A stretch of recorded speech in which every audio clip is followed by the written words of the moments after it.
Fala galera, tudo bem? Boa noite aí, voltamos com mais uma videoaula para vocês, tá? Vamos falar um pouquinho, continuar falando sobre Grécia Antiga, né? Esse momento tão legal aí da história, certo? E que aparece nos vestibulares, aparece no Enem, tá? Então, lembrando que o vídeo passado, né galera, eu falei para vocês que é importante a gente nos lembrarmos aí de 5 momentos da história da Grécia Antiga, né? Os períodos, lembrar dos períodos. Período pré-homérico, homérico, arcaico, clássico e helenístico, tá? Já falei do pré-homérico, dá uma olhadinha aí. E agora eu vou falar do período homérico, tá? Esse adjetivo, galera, homérico, ele está relacionado a um grande escritor grego, o escritor Homero. E esse escritor, o Homero, ele escreveu 2 livros importantes e que contam bastante aí sobre esses primórdios, né, da Grécia Antiga, que é justamente a Ilíada, né, Ílion conta a história aí da Guerra de Troia, e a Odisseia, que conta a história do herói grego Odisseu, certo? Então, o adjetivo então faz referência ao escritor Homero, obras clássicas, Ilíada e Odisseia. Então vamos agora, galera, para o período homérico. O período homérico, ele foi marcado, como eu falei, por um momento pós-primeira diáspora, certo? Se você não sabe o que é a primeira diáspora, volta um pouquinho lá no primeiro vídeo que fala sobre o período homérico, que você vai ver o que é a primeira diáspora, tá? Então, pós-primeira diáspora, né? Mais ou menos, galera, entre os séculos 12 e 8 a.C., tá? Então, o que é importante a gente lembrar desse famoso período?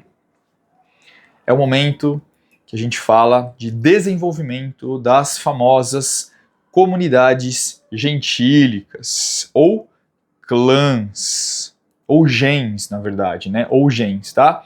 Então, o que é isso, galera? Então, lembrando aí, a primeira diáspora, ocupação ali das ilhas do mar Egeu, certo? O que vai acontecer?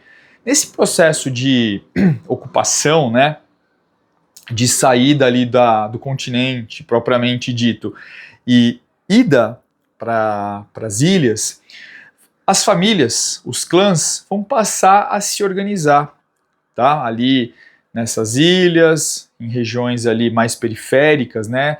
A Jônia, ali na região da Ásia Menor, e vão começar a se desenvolver, vão começar ali a produzir os seus produtos, né, agrícolas, o seu tomate, o seu azeite, criar o seu porquinho, a sua vaquinha, a sua cabra, certo? E esse núcleo familiar, organizado principalmente pela figura paterna, né, o pater família, pater, né? O pater é essa figura paterna que vai organizar aí o oikos, né? O que é o oikos? O oikos é essa comunidade gentílica controlada, administrada pelo pai, né? Então, lembrando que essas comunidades antigas, com raras exceções, serão governadas por essa figura paterna, né? Famílias patriarcais, sociedades patriarcais, tá? Então é isso que você não pode esquecer desse famoso período homérico, né? Importante lembrar também, pessoal, que essas 2 obras, tanto a Ilíada como a Odisseia, são obras aí clássicas, né, que remontam a esse passado aí da história do mundo ocidental grego, né, passado que a gente fala que é um passado, que é uma história clássica, né. Então, bom, é nesse contexto, pessoal, que o Homero, né, ele vai definir algumas coisas, tá? Coisas importantes como, por exemplo, a ideia de ser grego, né? O que era ser grego naquele contexto do mundo antigo? Ser grego era se diferenciar dos povos, dos demais povos, né, que habitavam aquela região ali do Mediterrâneo, tá? Então isso fica muito claro, né, galera, no retorno do Ulisses, ou melhor, do Odisseu, da Grécia, ou melhor, ele está ali em Troia. Quando ele volta, né, ali para Ítaca, né, para Hélade, ele vai numa viagem ali que vai demorar mais ou menos ali 10 anos para ele chegar de volta ali a Ítaca, né, ele vai encontrar com diversos povos ali na região do Mediterrâneo. E esses povos, né, na Odisseia, são povos ali que não praticavam ali a agricultura, são povos ali, né, que serão comparados a monstros, né, aos comedores de lotos, por exemplo, aos lotófagos, né, aos lestrigões, que eram povos bastante, vamos falar assim, com algumas aspas aí, bárbaros, tá? Mas, qual que é o detalhe, né? Por que ele coloca isso na obra Odisseia? Justamente para diferenciar os gregos, que já produziam pão, que já tinham uma agricultura, que já semeavam trigo, desses povos bárbaros, né? Então, é justamente isso, né? Nessa viagem que ele faz ali, em luta, né, contra Poseidon, né? Que ficou furioso com ele porque ele acertou um ciclope lá durante a guerra de Troia, né? O Odisseu acertou um ciclope, então ele sai ali de Troia fugido ali, né? E o Poseidon, pai desse ciclope, fica irado com ele e faz com que os mares, né, se agitem, e o Odisseu demora mais ou menos 10 anos para voltar. Essa é a história. E nessa, como eu estava falando, ele encontra com esses monstros, né? Monstros diferenciados, bárbaros, que se diferenciam dos gregos. Por quê? Por conta disso que eu falei para vocês. São horríveis, não têm uma agricultura, não comem trigo, não comem pão, são nômades, tá? Então, muito interessante, tá, galera? Esse período aí pré-homérico, ou melhor, o período homérico que a gente está falando, um período que já é possível, então, a gente perceber a formação dessas comunidades gentílicas controladas pelo pai, que vai passar a organizar aí o oikos, tá? Bom, essas comunidades, então, vão começar a se desenvolver, vão começar a ocupar não só as ilhas, né, mas também o continente, vão começar a crescer, certo? E vai ocorrer então, pessoal, um aumento demográfico na região. Esse aumento demográfico, pessoal, vai fazer com que os parentes mais próximos do pai herdem do pai o que? As melhores terras, enquanto os parentes mais distantes acabem ficando sem tantos bens para levar, tá? Então, esses que recebem as terras, pessoal, a gente vai ver que são os famosos bem-nascidos, né?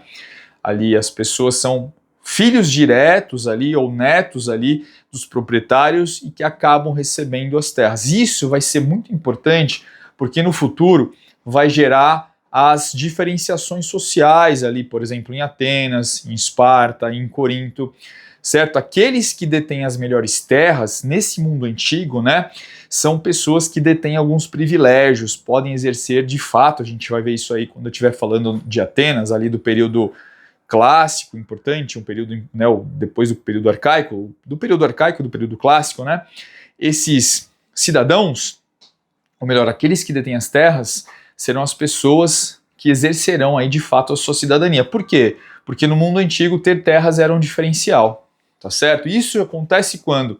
Já no finalzinho do período homérico, quando a família cresce e o pai, né, o dono daquela gleba, então ele se vê obrigado a fazer o quê? A distribuir as terras para os parentes mais próximos aí, tá bom? Bom, final do Homérico, por volta aí do século VIII, então, aumenta a população. O que vai acontecer? Segunda diáspora grega, tá?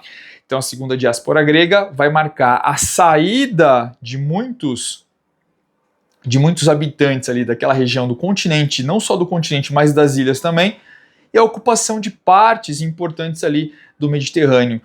E detalhe, tá, pessoal? Uma das partes mais importantes que foram ocupadas por esses gregos saídos ali da Hélade é a região do sul da Península Itálica, né? Então, que vai ser ocupada, né, ali por esses habitantes, né, de origem grega e que vão ocupar o sul. Todo esse contexto, né, todo esse território ocupado aí pelos gregos, tá, saídos ali da Hélade, ganha o nome de Magna Grécia. Tá? Então, quando eu estiver falando para vocês ali de Roma, da Roma Antiga, a gente vai ver que um dos povos que ajudou no processo de formação dos romanos, tá, foram propriamente aí os gregos, tá certo? Não só, mas foram um dos povos aí basilares, tá, do processo ali de formação, então, do povo romano, tá? Inclusive, há tempos atrás, caiu aí uma questão na prova da FUVEST, né, de segunda fase, eu não lembro mais, depois eu pesquiso e falo para vocês, mas foi da segunda fase. Perguntando, eles colocavam ali uma arquitetura romana no sul, ou melhor, uma arquitetura grega, né, as pilastras gregas no sul da Itália, no sul da Península Itálica, e perguntavam, né, por que na Itália, ali no sul da Itália, existiam essas pilastras gregas. Aí você tinha que se lembrar de toda essa história que eu falei para vocês, tá certo? E contextualizar. Então, o final do Homérico aumenta ali a população na região da Hélade, né, na região do continente, e essa população acaba saindo, então, da Hélade, indo habitar, então, portanto, as outras terras, as outras partes do mundo antigo, tá? Uma dessas partes foi justamente ali o sul da Península Itálica, tá certo? Então é isso, pessoal, a gente falou um pouquinho para vocês aí, deu 11 minutinhos, tá? Do mundo antigo, do período homérico. Espero que vocês tenham gostado dessa pequena explanação aí que eu dei para vocês, tá? Se você gostou, dá uma fortalecida, se inscreve no canal, dá joinha, comenta, para a gente trazer sempre aí vídeos bacanas para vocês, para que vocês tenham esse suporte aí, certo? Com outras visões, né? Propriamente. Tem muitos canais de história aí na internet, tá? Mas vem aqui, cola na minha, que vai dar tudo certo na sua vida. Espero que você aí de fato alcance aí os seus objetivos, chegue aí aonde você quer chegar, que é ocupar uma cadeira aí, que é ser estudante aí de uma universidade legal e detalhe, na qual você não precise pagar, tá? Tem tantas universidades boas, né? Que se você estudar, se dedicar, com certeza eu acredito que você consegue, que vocês consigam aí, tá certo? E se eu puder dar esse apoio para vocês, tá bom? Agradeço aí essa troca, tá? Bom, pessoal, agradeço então, um grande abraço para vocês, fiquem bem e a gente vai trocando ideia por aqui, tá certo? Abraço e tchau, tchau.